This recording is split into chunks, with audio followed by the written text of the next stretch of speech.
Well, hello, welcome to a reading through of Odyssey Book 4. And as usual in these recordings, I'm just going to translate the Greek. I won't always read it through. I'm just going to translate. Occasionally I might read a line. So this is the last part of the story of Telemachus, the so-called Telemachia, before we get back to the camera shining upon Odysseus and in book 5. So this is a lovely lovely long book, I should say, which relates the story of Telemachus going to the house of Menelaos. So he begins, hoi dehixon koilen lacedaimona ketoesan. So they came. Now they, of course, here will be told who they are a bit later, but they, of course, is referring to Telemachus and the Peisistratos have come in their ship. So they came to Koilan Hollow, literally. The Ketoesan is a funny word. It's only here.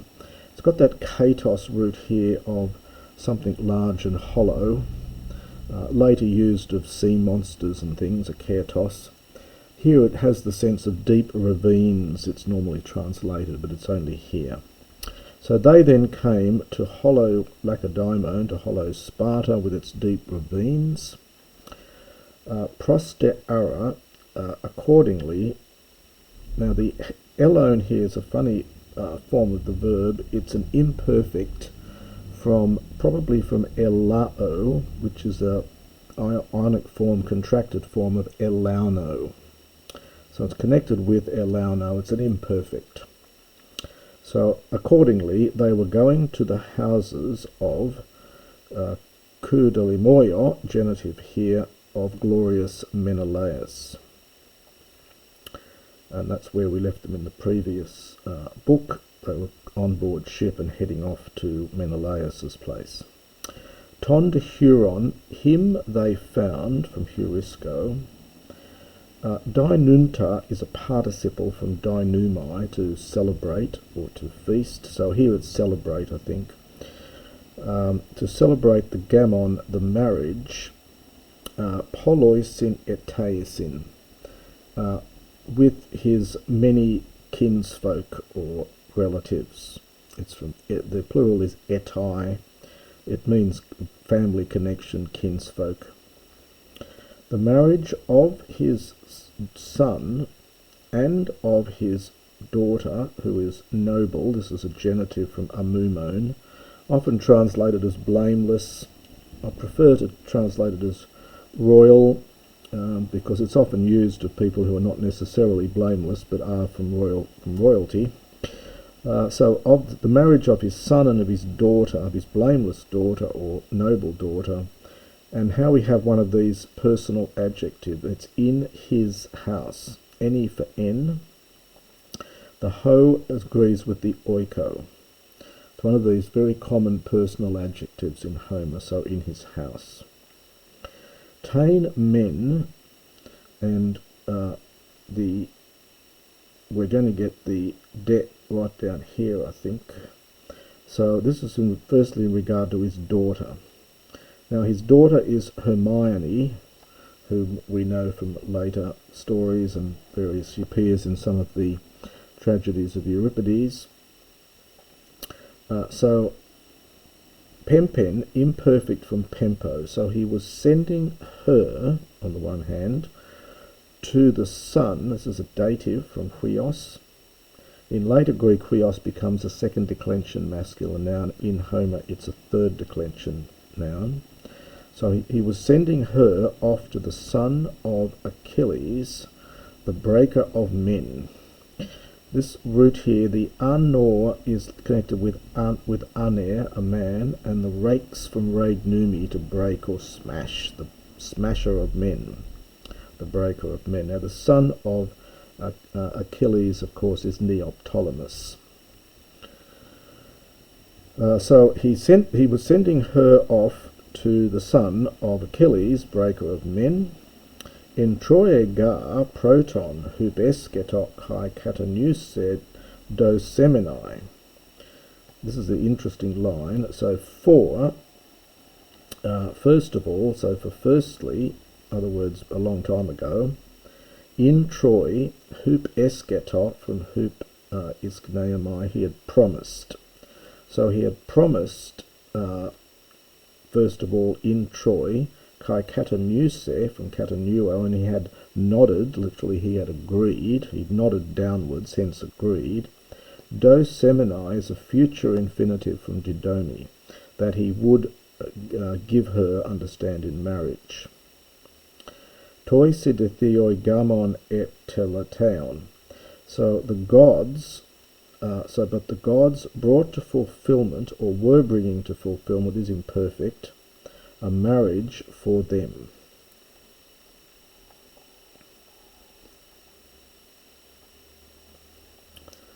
So interesting here is that he's going to marry his daughter Hermione to Neoptolemos, the son of Achilles. Ultimately, Neoptolemos gets killed, and then finally she marries Orestes, the son of Menelaos' brother Agamemnon. But at this stage she's being sent off to marry Neoptolemos. Tan dara ho enthipoisi kai hamasi pempi niestai. So this is again, and the get is emphatic, so he then, Pempe, was sending her, entha there, neestai infinitive, to go there, hipoisi, with horses and chariots, to the very famous Pericluton, the very famous city of the Myrmidons, whom he ruled, whom he was ruling. This is an imperfect from anasso. And we get the dative plural here, because verbs of ruling often take a dative, so whom he was ruling. Now finally, we've had a men up here. We finally get the det to go with the son, so he's talked about what his daughter's going to do. And ageto, imperfect middle from ago. Ago in the middle can often mean to lead in marriage or to bring in marriage. So just here, he was bringing the daughter of Alektor for his son, who was from Sparta. Slightly awkward here, it's that then ending. So it's the fact that his son was from Sparta. He's not sending the girl from Sparta because they're actually at Sparta. So he was bringing the daughter of Alektor for his son, I think, in Sparta, or who was from Sparta. Hos hoi telegetos geneto krateros megapenthes. I always thought it was the most unfortunate name to be called Megapenthes, which means great pain, but great misery. So mighty Megapenthos. So he, mighty Megapenthos, was telegetos. Well, this word has been much debated and discussed. Some take it as meaning a sort of special son or a darling. Others take it to mean who was fully grown up. So you could translate was his adult son. So Megapenthes was his darling son, or his adult son. Hoi for auto, for him. And then interesting point at this stage, if you know your various who's the son and daughter of so-and-so, you'll remember that Menelaos only had one daughter with Helen, and that's Hermione. Suddenly we get mention of a son, but now we get the punchline here, which is held over ek doules, by a slave girl. So this was not the son of Menelaos and Helen, this was the slave of Menelaos and a doules, a slave girl. You don't get a lot of mention of slaves in Homer, interestingly, but anyway, that's an interesting point there. So Helene de Theogonon uk et ephinon. For the gods no longer, literally shone offspring for Helen. So we might say favoured Helen with a child, revealed offspring, or shined upon Helen with an offspring. Epe Dei top proton, since indeed first of all Egeneto she begat beautiful daughter, beautiful child, Hermione. So we finally get her name mentioned here, who had eidos, the appearance, the look, she had the looks of golden Aphrodite. So who had the looks of golden Aphrodite. Hos hoimen dinuto cath hupserephes megadoma. And thus they, hoimen, were dining, this is from dinumai, they were feasting, or dining, feasting, cath, in the great high-roofed house. This is from the hups root, hupsos is high, and the erephos is the roof. So they were dining about the great high-roofed house. And who are they? They're the Gaitones, the neighbours, and the Etai, we had that word just before, the kinsmen of glorious Menelaos. And they were terpomenoi, they were enjoying themselves, taking their pleasure. Metadesphin emelpeto, theos oidos for Misdone. Interesting, Homer puts this in here because he talks now here about the godlike singer. So the meta sphin for spici.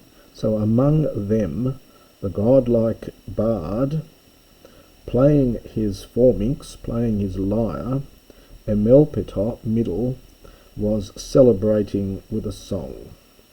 Melpo is to celebrate by singing, so it's the middle here, was celebrating with a song.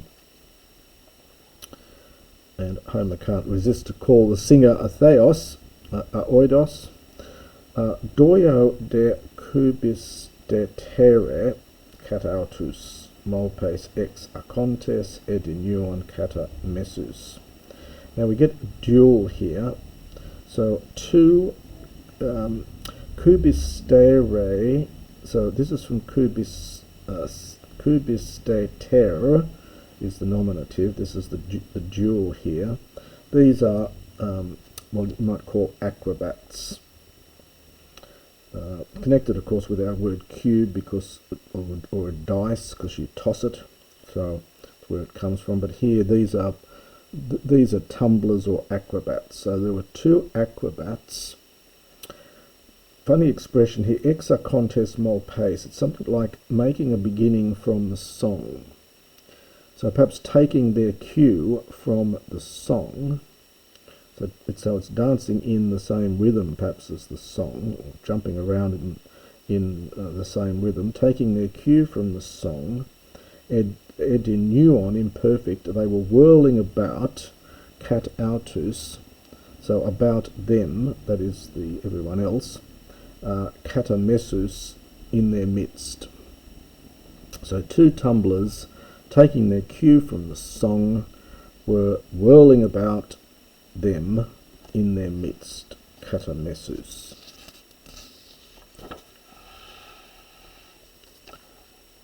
Line this up here. We get some more duels. We get plenty of practice with the duels here. Now the toe out in prothuroi si domen auto te kai hippo. These are all duels, and it's referring to what's on the next line. This is Telemachos te heros kai nestoros aglaos huios. So you could take that line first if you wish. So the hero Telemachus and the glorious son of Nestor, the two of them understand, well, and then the main verb is stasin. They were the two of them were standing, moreover, en prothuroisin, in the forecourts of the houses, both the two of them and the two horses. Hoder promolon ideto creon etionus. So creon, it literally means ruling, from the verb of ruling, but it's just translated as Lord with a small L, I think, here. So, but Lord Etionus, pro molone, going out ahead. So the molone is this is an aorist participle. The verb is blosko. It's an irregular verb. The future molumai and emelon is the aorist, and from emelon you get the mol root, very common in Homer. So going forth, the Lord Etonius saw them. And who is he? He is the Oteros Therapon, the trusty servant of glorious Menelaos.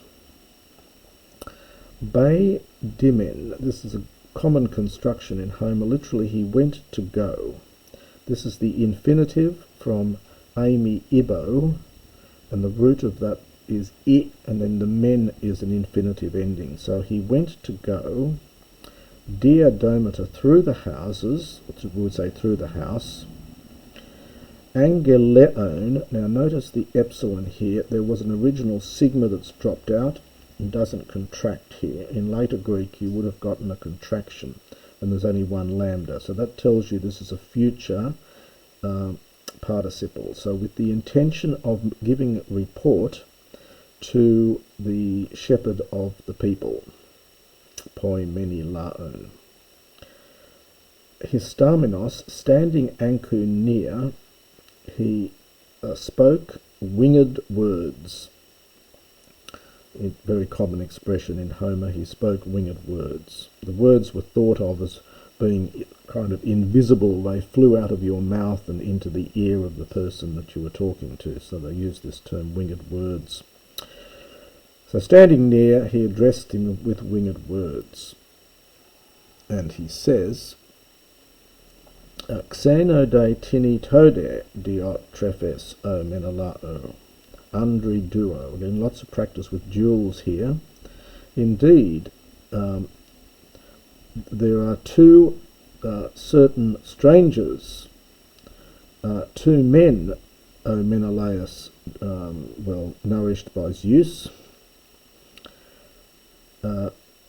Eikton is an adjective and it takes a dative, so it's like to the offspring, to the generation of great Zeus. So perhaps it's a dative after Eikton, quite another common word in Homer. So like to the race of great Zeus, like to the offspring of great Zeus. Al aper, but speak.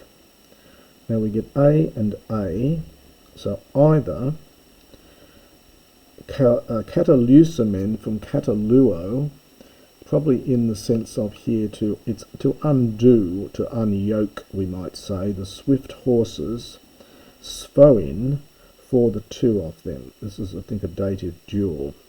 So tell me, will we unyoke the swift horses for them, or pempomen, this is a subjunctive, it's a hortatory, shall we send them, hikan emen, this is from hikano, it's an infinitive, to go to alon, to another man's place. Hos ken philese, who will entertain them, show kindness to them, take them in. So he says, what am I going to do? Do I send them off to someone else, or will I undo their horses? Ton de meg okthesas prosephe xanthos Menelaos, golden-haired Menelaos. Now this is from oktheo. It means to become irritated or annoyed or angered, so vexed. So golden-haired Menelaos, greatly vexed, said to him, Umen nepios aesta, this is quite funny, boethoordi etionu toprin. So toprin is adverbial. So in the past, you were not a fool, O Eteonius, son of Boaethos. So in the past, Etonius, you weren't a fool, but now, basdes, from basdo, is to speak. So you speak foolish things, in fact. Pais hos. Now notice this is the hos with that accent is going to refer to the word before, like a child. So now you are speaking foolish things, in fact, like a child. He mende noe xeneia polaphagonti alone anthropon durhicometh. Slightly tricky little bit this, I think, for indeed, now the noe is dual, first person plural, so we fagonte, well, I take the main verb first. Hicometh is aorist from hicomai. So we, in fact, we came here. We came back home again. Fagonti, dual participle, having eaten much xenaia. Well, these are things given in friendship, given as guest friends. Guest friendship, hospitality might be good. So it's literally having eaten many things given in hospitality of other men. So just to do that bit again. So we then arrived back home here. We came here, having eaten many things given in hospitality of other men. If ever, pothi, for pote, so it's sort of in the hope that, so if ever Zeus pause might cause us to cease from our, this is a genitive, from our sorrows, opisto, well, afterwards, in the days to come. And the pair, I think, just strengthens the verb here, pair pause. It's got a nice sound to it as well. So we then, we got back here, having eaten much many things given in hospitality of other men, in the hope that Zeus one day might cause us to cease in the days to come. But I'll come. Now, Allah by itself early in the sentence often translates as come. Lue hippus, untie the horses of the strangers, and age, and bring them, ace, the S here is adverbial here, so bring them inside, potero, forward, and then the autus, so bring them forward, inside, thoinethenai, aorist infinitive, literally to be feasted, so that they might enjoy the thoine, they might enjoy the feast. And that is the first section of book 4.